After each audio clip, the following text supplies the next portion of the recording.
Live at 5, this is 13 News Now. Snow, it's top of mind tonight as we near the anniversary of last year's major snowfall. This is what the streets of Norfolk looked like on January 7th, 2017. Good evening, I'm Janet Roach. And I'm David Allen. Right now in Norfolk, it's a brisk 27 degrees, and that wind chill is at 22 degrees. Jeff, we could see some real snow this week, no? Yeah, there's a very good chance of it. It's still not definite, and the farther inland you go, actually, the lower your odds. That's sort of backwards from what you would typically expect around here this time of year. The better chances of snow closer to the coastline, and then, of course, down to the south. A little bit of a chance of some rain mixing in at times. There's nothing on radar right now. We don't hardly even have any clouds out there, and it is extremely dry. Last hour, we actually had a dew point down below zero, so the humidity was at 27%. Right now, it's at 31. So tonight will be definitely very, very cold. A little bit of a light northerly breeze out there right now. As for the big news going forward, an accumulating snow very likely, not definite. I'd say by tomorrow, we're going to be able to, in the morning with Tim, probably up this to 100%. But for right now, we're still going to stick with about an 80% chance of an accumulating snow. We remain stuck in a very cold pattern. Winds, though, that's probably the biggest news. Tomorrow night, whether we get an inch or whether we get 8 inches, we are talking about winds that will be blowing at 40 miles per hour in gusts at least tomorrow night and on into early Thursday, especially near the open waters of the bay and the ocean. As for accumulations, looks a lot like the map that Evan showed you last night and the map that Tim showed you this morning. Lesser amounts the farther inland you go, and lesser amounts than once you get over parts of the Outer Banks south because of, again, some warmer air. But for much of our area, we are going to say 3 to 6 inches as sort of a base amount. We really believe there's a good chance somewhere in there we could have a higher little couple of pockets.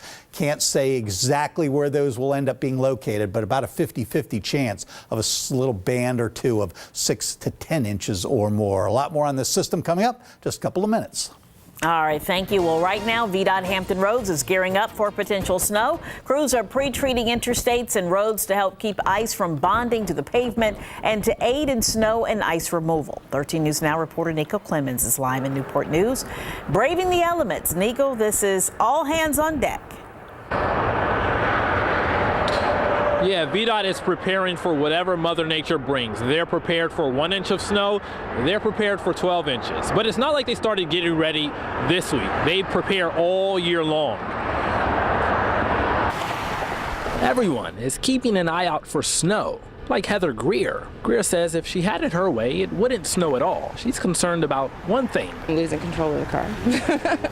What about this? And other drivers. Greer lives in Newport News, but she's driving to Ohio later this week. She says the snow is coming at the worst possible time. Hoping that the snow melts. VDOT is making final preparations before snow hits our area. Crews pre-treating the interstate both on the south side and on the peninsula. They're concentrating on the on and off ramps, tunnels, and bridges. We're ready year-round. VDOT has a $5 million snow budget this year. 24,000 tons of salt, 14,000 tons of sand, and 168,000 gallons of salt brine in stock. Paula Miller with VDOT encourages drivers to have a plan the next several days, and as always, be safe. We like drivers to use common sense. You know, if they don't have to be on the road during icy conditions, don't, for their safety and the safety of our drivers. Not too long from now, parts of Hampton Roads could see up to 5 inches of snowfall. Greer's son is looking forward to it. I went to snow because I never had a snow fight with my friends. Oh, wow. Snow fight? Greer, not so much. No, who does? And Miller says if the pavement temperatures are right, they will keep pre-treating the interstate until the snow gets here. And the goal is to have all state-maintained roads open and passable within 48 hours after the storm ends. Live in Hampton, I'm Nico Clemens, 13 News Now. Crashes caused by snow, sleet, and ice have increased in time in the Commonwealth. That's according to the Virginia DMV. There were fewer than 2,000 winter-related crashes in 2012. In 2013, there were nearly 3,500. In 2014, there were 4,700. Then in 2015, crashes dropped by about 600. Tragically, there are fatal crashes in these numbers as well. In 2012, there were 5. In 13, there were 13. The next year, there were 10. And in 2015, there were 12. Well, many of us rush from our homes to our cars, straight into our places of work, all the while avoiding the cold and soaking up the heat inside. But those who work outside don't have that luxury. 13 News Now reporter Allie Weatherton is live downtown Norfolk. And Allie, you followed a gutter installer today. Yeah, I did, Janet. Let me tell you, if I was installing the gutters, I think I probably would have been fired because I was taking way too many breaks going into the live truck because I was just way too cold. So I definitely give those people credit that installed them outside today. But they say over time, it actually doesn't feel that cold. I need a 1x. For Matthew Colligan, Yeah, I only need the 16 and the 24. You done up here? no matter the temperature, hot or cold, he's outside, The only cold part is the wind. working hard. Mind game, really. You know, if you don't think about it, it's not that bad. You see, he installs gutters on homes.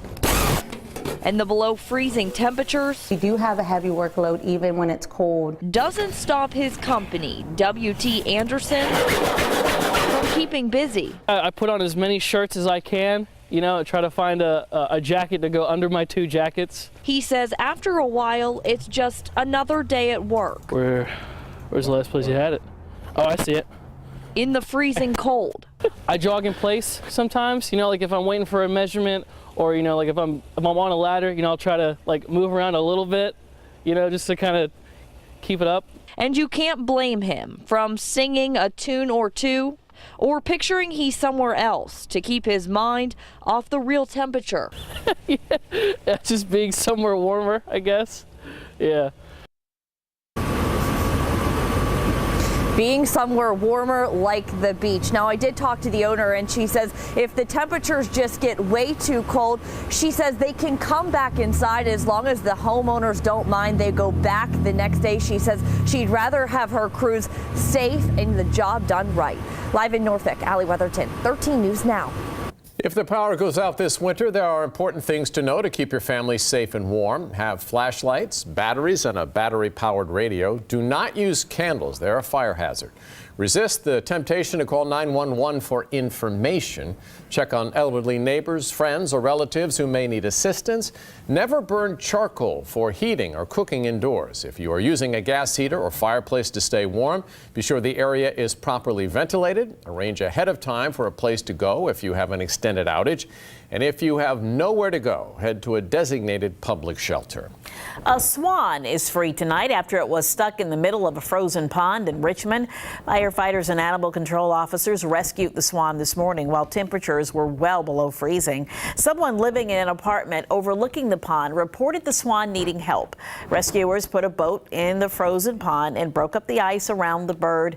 The swan eventually climbed up the embankment to dry land. I fell a lot. It hurt, but I thought it was pretty fun. All right, the slopes at Wintergreen Resort are open and full of people. Last night, after the sun went down, skiers and snowboarders saw a wind chill in the single digits, but the icy temperatures aren't stopping people from having fun in the snow. Wintergreen says it's already seeing more people this season.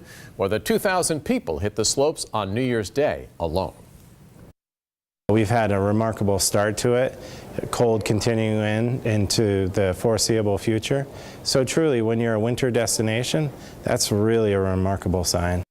Great combination. Ski season just started at the resort in December. The slopes at Wintergreen will stay open until March.